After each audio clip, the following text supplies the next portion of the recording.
God always brings breakthrough. It isn't a motivational slogan. It's something you can trace from Genesis to Revelation, and once you begin to see it, you'll notice it almost everywhere. But here's what many people never realize. Biblical breakthrough almost never arrives the way people expect it. It rarely comes when people think it should. And in story after story, God is already working long before anyone recognizes that the breakthrough has begun. That's the pattern. What looks like silence is often preparation. What feels like delay is often divine timing. And what appears to be the end is frequently the very place where God is about to reveal His power. If you've ever wondered whether God has stopped working simply because you can't hear Him, Scripture gives a very different picture. Today, we're going to look at 6 biblical signs that repeatedly appear when breakthrough is near, even when God feels completely silent. But before we go through the 6 signs, we need to answer one question. If God feels silent, how can there be signs at all? Because throughout the Bible, God often gives evidence before He gives explanation. Think about Joseph. The dreams came first, then years of silence. Yet during that silence, God was already moving events toward the future He had promised. Think about Esther. No new message came before she entered the king's court, but ordinary events were already aligning for Israel's deliverance. That is a pattern you see throughout Scripture. God does not always reveal His hand while He is moving it. Instead, He often leaves unmistakable signs that, in hindsight, prove He was already at work. We'll look at 6 biblical patterns that often appeared before God brought a breakthrough. Sign 1. God begins removing what you thought you needed. The first sign is one almost nobody prays for, because when it happens, it doesn't feel like a breakthrough. It feels like loss. Like a resource disappears, the plan you trusted suddenly stops working, and you wonder if everything is falling apart. But throughout Scripture, one pattern appears again and again. Before God displays His power, He often removes what people were depending on instead of Him. Look at Gideon. When God called him to deliver Israel, He gathered an army of 32,000 men. According to God, he had too many, so God reduced the army from 32,000 to just 300. From a human perspective, every soldier who left made victory seem less likely. But from God's perspective, every subtraction was preparation, because God wanted a victory that no one could explain apart from Him. And Gideon wasn't the exception. Before Israel crossed the Red Sea, there was no escape. Before Jesus fed the 5,000, there were only 5 loaves and 2 fish. Again and again, God brings His people to the end of their own ability before revealing His. That doesn't mean every loss comes from God, but it does mean that God often uses seasons of limitation to teach dependence on Him rather than ourselves. So if you've been watching things disappear, don't assume you're moving away from your breakthrough. In Scripture, that has often been the path leading straight toward it.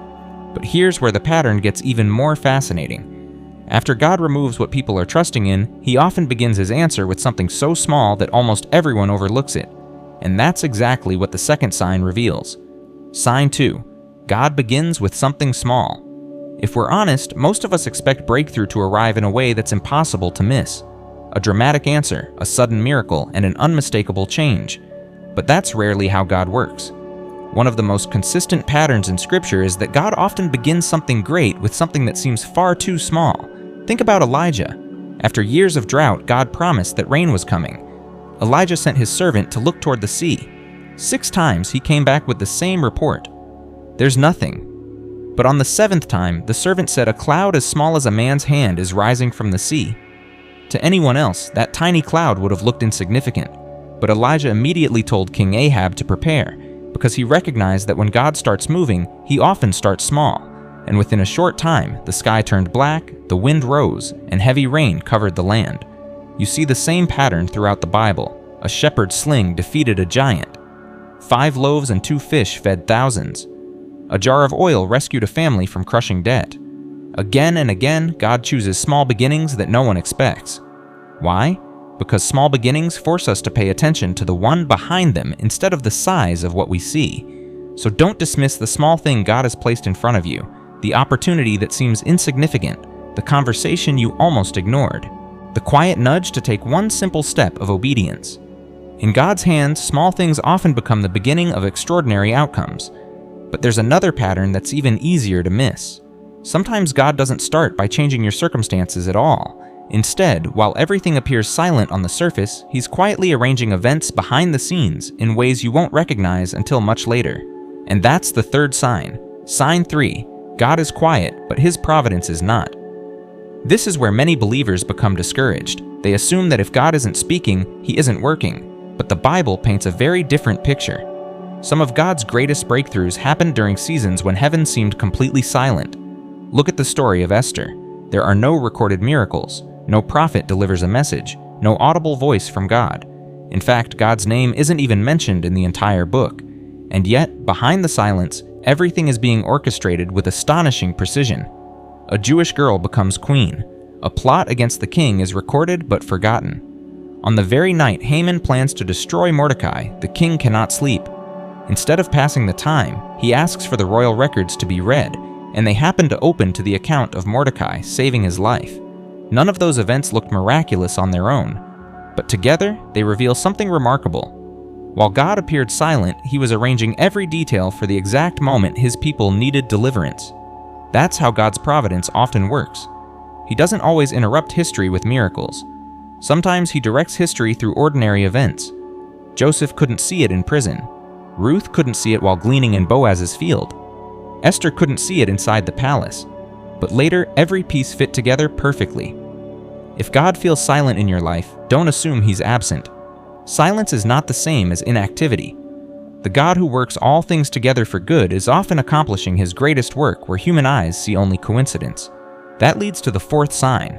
Sometimes the obstacle you're praying God to remove becomes the instrument of your breakthrough. Sign 4. The obstacle becomes the instrument. One of the hardest things to recognize in a waiting season is this. Sometimes the thing standing in your way is the very thing God intends to use. Because we naturally assume that if God is about to bring breakthrough, He will first remove the obstacle. But throughout Scripture, God often does something different. He doesn't always remove the obstacle. Sometimes He transforms it into the pathway. Look at Joseph. His brothers sold him into slavery. Later, he was falsely accused and thrown into prison. From Joseph's perspective, these weren't steps toward a promise. They looked like delays, setbacks, and proof that everything was going wrong. The very things that seemed to destroy Joseph's future became the exact path God used to place him in Egypt's highest position. And this pattern appears everywhere in Scripture. The Red Sea that looked like Israel's impossible barrier became the road to their freedom. The lion's den that looked like Daniel's end became the place where God revealed His power. The cross that looked like the greatest defeat in history became the source of salvation for the world. God has a habit of rewriting the meaning of obstacles. What looks like a closed door may actually be the hallway leading somewhere greater. What looks like a delay may be the preparation you didn't know you needed. So don't judge God's plan only by what is blocking you right now. The obstacle in front of you may not be there to stop you. It may be the very thing God will use to move you forward. But there's another sign that reveals how God often prepares a breakthrough. Because many times, He doesn't move everything by Himself. He begins positioning the right people at the right moment with the right obedience. And that's the fifth sign. Sign 5. God begins positioning people. You didn't expect one of the most overlooked ways God brings breakthrough is through people you never saw coming. Because when we are waiting on God, we often look only for what He will do directly. But throughout Scripture, God frequently answers prayers through the obedience of another person. Look at Ruth. She was a widow with no security, no influence, and no clear future. All she could do was go into the fields and gather leftover grain to survive. From the outside, it looked like an ordinary day of struggle. But Ruth 2:3 says she happened to come to the field belonging to Boaz. What looked like coincidence was actually God's positioning. Boaz wasn't just a random person she met. He was the person God had already prepared to become part of her restoration. You see the same pattern with Moses. A baby placed in a basket on the Nile looked like a hopeless situation. But God positioned Pharaoh's daughter to find him and raise him in the very place where he would later confront Pharaoh. You see it with Paul. After his conversion, God sent Ananias, someone Paul never expected, to pray for him and help begin his new calling. The lesson is this. While you are waiting for God to move, God may already be moving someone else into position. God often prepares the answer before you even recognize the need. So don't limit your expectation to one specific way God can work, because sometimes the breakthrough isn't hidden in a changed circumstance. Sometimes it's hidden in a person God is preparing to cross your path. But there is one final sign, the one that many people miss because it often appears before the breakthrough becomes visible. Sometimes the greatest evidence that God is moving is not that everything has changed. It's that you are standing at the point where most people would quit. And that's the sixth sign. Sign 6. You are facing the moment where most people quit. This is the sign that many people misunderstand, because right before breakthrough, it often doesn't feel like victory is close.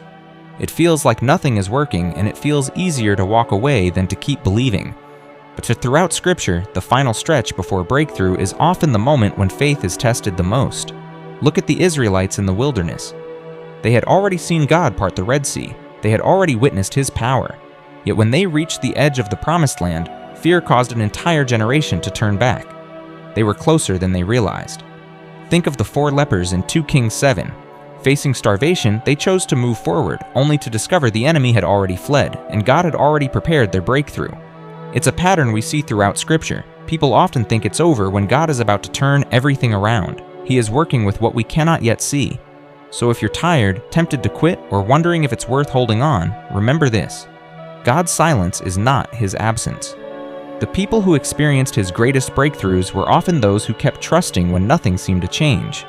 When God removes what you depend on, starts with something small, remains silent, uses obstacles as pathways, positions unexpected people, or brings you to the point where quitting feels easiest, don't assume you're moving away from your breakthrough.